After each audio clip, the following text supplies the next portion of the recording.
नमस्कार दोस्तों, मैं हूं अवधेश कुमार। दोस्तों, काफ़ी दिन बाद मैं अपने YouTube चैनल पर आपके समक्ष उपस्थित हूं। आपको पता है कि सुप्रीम कोर्ट ने इस समय आरक्षण को लेकर एक डिसीजन दिया है।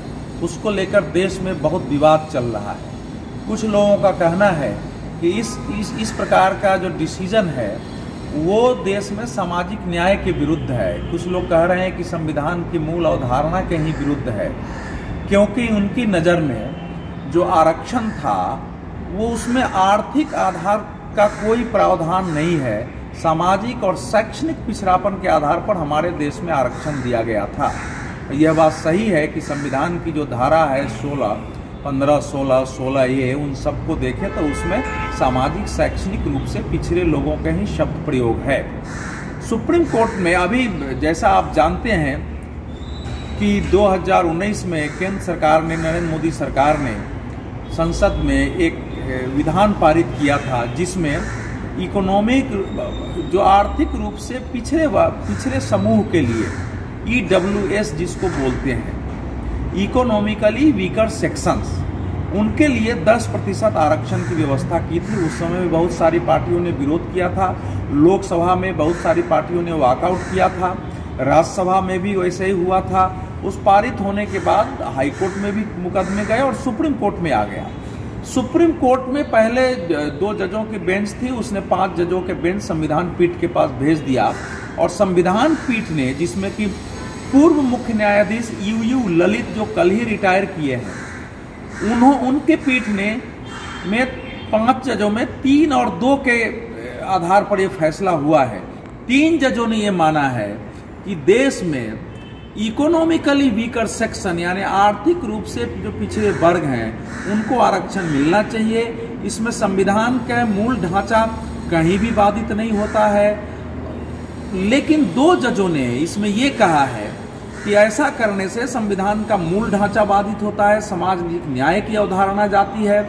यहाँ तक कि जो EWS आरक्षण केंद्र सरकार ने दिया था, उसमें यह रखा था कि जो जिन जातियों को पहले से आरक्षण मिल रहा है, अन्य पिछड़ी जातियां, अनुसूचित जाति, अनुसूचित जनजाति, वो इसमें शामिल नहीं होंगे, क्योंकि अगर वो इसमें शामिल होंगे तो ये आरक्षण भी उनके हिस्से चला जाएगा।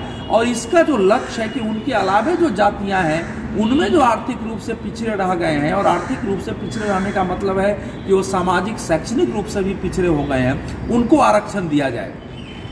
तो 3 जजों ने इसके पक्ष में फैसला दिया, 2 जजों ने इसके विरोध में फैसला दिया। लेकिन चूंकि बहुमत का फैसला था, इसलिए मान्य हो गया और वो आरक्षण जो केंद्र सरकार ने कहा है उसमें लागू हो गया। इसमें एक विषय और था कि केंद्र सरकार ने राज्यों को अधिकार दे दिया था कि वो अपने यहाँ इसके आधार पर शैक्षणिक संस्थानों में और नौकरियों में स्वयं आरक्षण के नियम और तय करें, और स्वयं आरक्षण कहाँ कैसे देंगे ये भी तय करें। उसका भी विरोध हुआ था कि यह भी संविधान के मूल ढांचे के विरुद्ध है, लेकिन इसे भी सुप्रीम कोर्ट ने स्वीकार नहीं किया। हालांकि इसका विरोध हो रहा है क्योंकि तमिलनाडु की DMK पार्टी जो है वो स्वयं इसमें एक याचिका करता थी। वो कह रही है कि हम इसके खिलाफ लड़ाई लड़ेंगे, ये सामाजिक न्याय के विरुद्ध है। हालांकि कांग्रेस ने इसका स्वागत कर दिया है। और चूंकि बिहार में RJD को और जनता दल की कोशिश है कि BJP के जो ऊपर क्लास के वोटर हैं उनको ले, इसलिए लगभग इसके विरुद्ध में अभी इसके पक्ष में समर्थन आ गया है। लेकिन ये लड़ाई गई नहीं है। ऐसा लग रहा है कि ये फिर से पुनर्विचार याचिका जाएगी, बड़ी पीठ के पास जाएगी। लेकिन मेरा मानना यह है कि एक समय जाति के आधार पर सामाजिक शैक्षणिक सब संविधान में लिखा गया, और लेकिन एक समय के बाद देखा गया है कि अब जातियां बहुत हद तक, अभी ऐसा नहीं है कि जातियां खत्म हो गई हैं, जातियां हैं, जातिवाद अभी भी है, लेकिन वो स्थिति नहीं है जो 1950, 52, 60, 70 के दशक में थी। अब जातीय भेद काफ़ी हद तक टूटे हैं।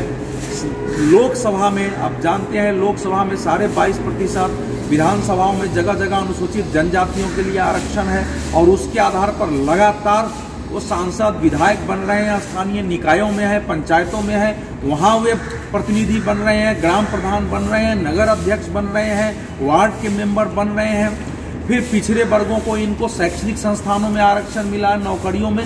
तो अब काफ़ी उत्थान हुआ है, लेकिन वो पूरा नहीं हुआ है, उसकी अभी आवश्यकता है।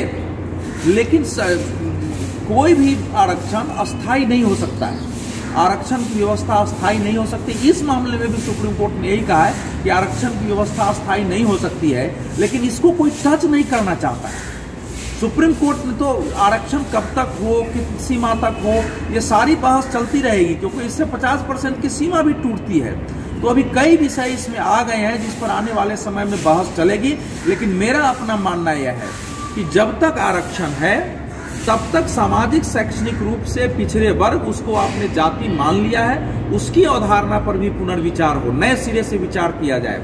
आरक्षण का लाभ उसके उपयुक्त व्यक्तियों तक पहुंचे, ये भी प्रोसेस में अगर थोड़ा परिवर्तन करना है तो किया जाना चाहिए, क्योंकि कुछ ही परिवार आरक्षण का लाभ ले रहे हैं। उसी राजनीतिक आरक्षण का लाभ तो कुछ ही परिवारों को और कुछ ही लोगों तक सीमित हो जाता है। उसी तरह से जो आर्थिक रूप से कमजोर सेक्शन है, इकोनॉमिकली वीकर सेक्शंस हैं, उनके लिए जो आरक्षण है इसको भी उचित माना जाना चाहिए आरक्षण के रहते हुए। लेकिन आने वाले समय में ऐसे हमको व्यवस्था करनी है, अपने समाज और देश का ऐसे निर्माण करना है जिसमें अलग से मजबूरी में किसी को आरक्षण देने की आवश्यकता न पड़े।